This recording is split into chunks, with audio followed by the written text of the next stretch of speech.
La idea o la proyección de la ley de la nueva educación pública son lograr un total de 70 servicios locales a lo largo de todo el país. En general, los servicios locales que hoy en día existen y están instalados tienen una diversidad de territorios, de comunidades educativas y de trabajadores muy grande, muy amplias las diferencias. En este sentido, fijándonos en las últimas cuentas públicas que todos los servicios locales, por mandato legal, deben publicar en sus sitios web, podemos decir muy a grosso modo, por ejemplo, que en el servicio local de Barrancas existen 3 comunas, 77 establecimientos educacionales y una matrícula o alumnos, niños, niñas y adolescentes y también adultos por los centros adultos que asciende a más de 23.000 estudiantes, un universo bastante amplio. En el caso de mi región tenemos una matrícula que asciende aproximadamente a los 14.000 alumnos, hay 1.500 docentes, 1.100 asistentes de la educación y 94 funcionarios de nivel interno. Otros ejemplos que podría mencionarles es el caso de Costa Araucanía. Esta comprende 5 comunas, 75 establecimientos, 16 jardines vía transferencia de fondos, casi 10.000 alumnos matriculados, 988 docentes, más de 1.000 asistentes de la educación. En ese sentido, las matrículas o el alumnado existente en los servicios locales varía entre los 8.000 hasta los 20.000. No se ha instalado todavía, pero por ejemplo en en Antofagasta se ha proyectado una matrícula de más de 30.000 alumnos. Es decir, estos servicios son servicios macro porque desde ya contemplan o comprenden más de una comuna. Y desde que se discutió esta ley, en lo que podemos revisar como la historia de la ley en el Congreso Nacional, se estimaba que esto iba a pasar a ser a un modelo de escala por el hecho de contar con más de 8.000 alumnos, haciendo un símil a los cambios que se hicieron en Canadá en la década del 90. Efectivamente, según les relaté muy breve, hay más o menos, incluso más, de 8.000 alumnos matriculados en los SLEP que les mencioné, que ya están instalados, pero aquellos que están funcionando.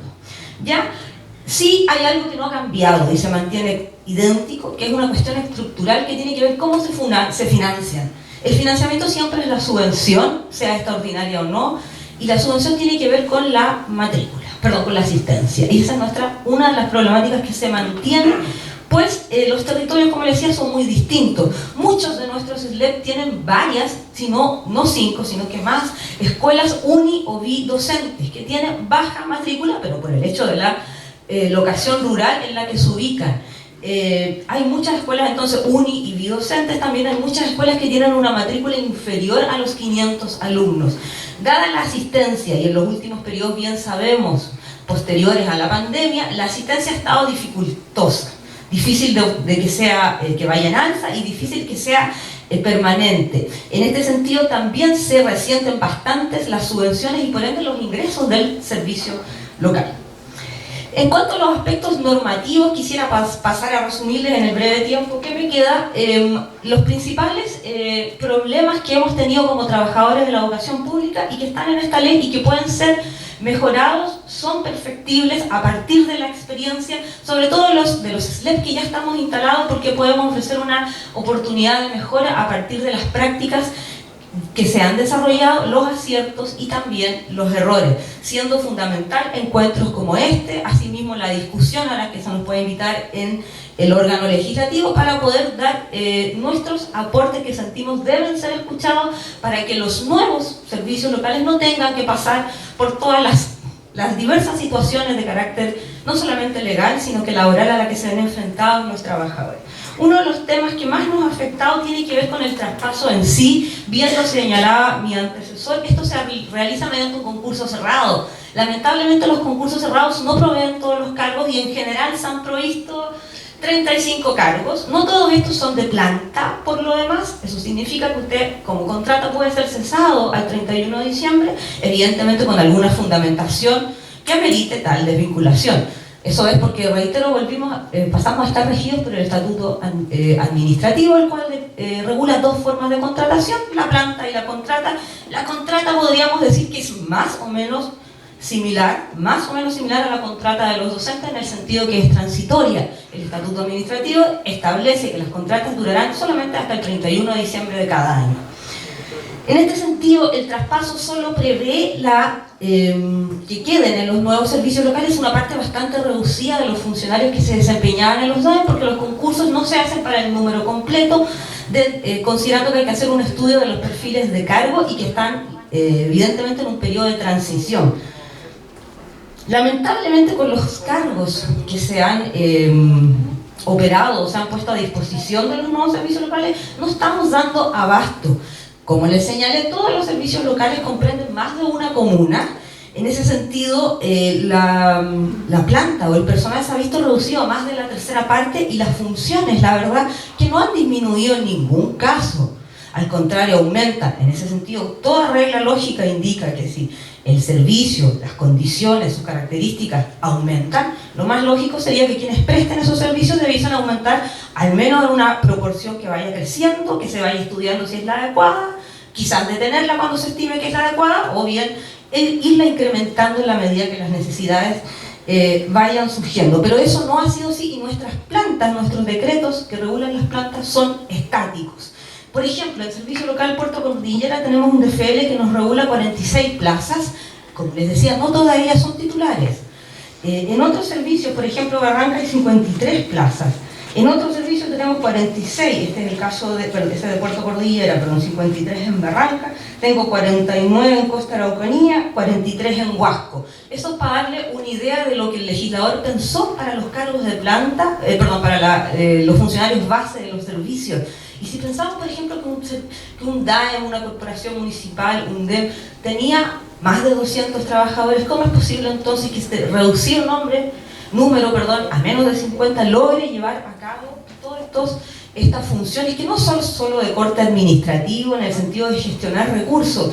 Los recursos deben planificarse, ejecutarse, rendirse y generalmente en un acotado periodo de tiempo de un año, porque son fondos que no pasan para el otro año. En ese sentido, las funciones son bastante amplias y se maneja un nivel macro, puesto que todo lo que se adquiere, bienes, servicios, insumos, desde instrumentos, desde software para los libros de clase, los test que se utilizan para determinar los alumnos que formarán parte de los proyectos integrales de educación, instrumentos musicales, obras de infraestructura, canchas, auditorios, etc. Todo eso requiere una planificación y generalmente se realiza a través del sistema de compras públicas a nivel macro, porque son de grandes millones o valores. En ese sentido se requieren personas expertas en el área de las compras públicas, se requiere un trabajo mancomunado también con un área jurídica que pueda dar cuenta de la legalidad de los pasos que se van siguiendo, porque cualquier error es grave dado que se trata de fondos públicos y el tesoro público debe ser siempre bien cuidado y aplicada la ley de manera estricta sin hacer interpretaciones muy novedosas. En ese sentido nos hemos ido quedando cortos con los funcionarios que yo les he mencionado, determinando una situación bastante compleja en lo que respecta al agobio laboral al que nos hemos visto sometidos para dar continuidad a este proceso. No obstante, en esta oportunidad es que lo fundamental de lo que yo les quiero exponer y que podamos seguir conversando con las autoridades aquí presentes tiene que ver con las plantas de los servicios locales que, como les decía, están muy bajas. De hecho, aquí hay más funcionarios que en un servicio local para dar cuenta de todas las labores que se deben realizar en varias comunas, las cuales ustedes como trabajadores de la educación bien conocen y en general no han cambiado. A este dato se debe añadir que, por ejemplo, la JUNGI en el año 2017 señalaba que los 62% de nuestros establecimientos educacionales corresponden a los niños y niñas y adolescentes de los sectores más vulnerables del país. Eso significa que la prestación del servicio educacional se vuelve más compleja porque se requieren mayores profesionales idóneos para cubrir las diversas necesidades que un entorno, un ambiente familiar, socioeconómico descendido trae en relación a los procesos de aprendizaje de los niños y niñas adolescentes, volviéndose más complejo entonces la prestación en sí como la administración de todo esto, porque los profesionales de la educación, me tengo que ir, los profesionales de la educación están sujetos a una serie de requisitos. A modo de cierre y lo más urgente para nosotros en Puerto Cordillera, que lo estamos viviendo, y lo mencionó el señor de Magallanes, son nuestras indemnizaciones de los trabajadores traspasados. La ley no es clara en el sentido de regular bien las causales, los montos y los componentes de nuestras indemnizaciones. son regidas por el Código del Trabajo, entonces uno dice, abuelo de pájaro, esto comprende un mes de aviso, las horas extras que se hayan vuelto normales o habituales, los años de servicio, que además ya tienen un tope de 11, feriado legal, feriado progresivo, cualquier otro ítem que penda. Pero esto se deja, no obstante, al financiamiento claro que viene desde la DEP, se deja a la voluntad de los municipios el cómo, el cuándo y por qué pagar. En nuestro servicio tenemos 4 demandas contra el municipio de Coquimbo, quien se negó a pagar los ítems que yo les mencioné de nuestros trabajadores. Trabajadores que tienen 30, 25 años de servicio en la educación pública. En ese sentido, este cambio no puede pasar a llevar derechos que son fundamentales y establecidos ya de larga data en diversos cuerpos legales que garantizan. Entonces, al menos ese aspecto indemnizatorio debiese ser precisado junto a varios más que traté de resumirles brevemente, que tienen que ver netamente con el traspaso y el traspaso de nosotros, de los DAIM, los DEM y las corporaciones, generalmente un poco olvidados o reducidos a un ámbito meramente administrativo, cuando no es así. Recientemente mi antecesor trató de relatar las diversas funciones y la expertise que se tienen y que no se deben perder, porque dada la continuidad, esto no se termina en diciembre uno sigue trabajando, compras públicas siguen, hay licitación de transporte público, de libros, etc. Para esa continuidad se necesita respetar la experiencia, la expertise de los trabajadores que han sido traspasados de una mejor manera que la actualmente nos ofrece la ley 21.040. Muy desencantado quedarme conversando más con ustedes, pero se deben respetar los tiempos de exposición y de trabajo para que esto sea fructífero y podamos irnos con ideas y poder entregárselas a la autoridad para iniciar quizá un proceso de discusión que nos ayude en estos aspectos que son un poco técnicos, pero van a ser fundamentales en unos años más cuando queramos cobrar, por ejemplo, nuestro finiquito. Muchas gracias y que tengan un excelente día.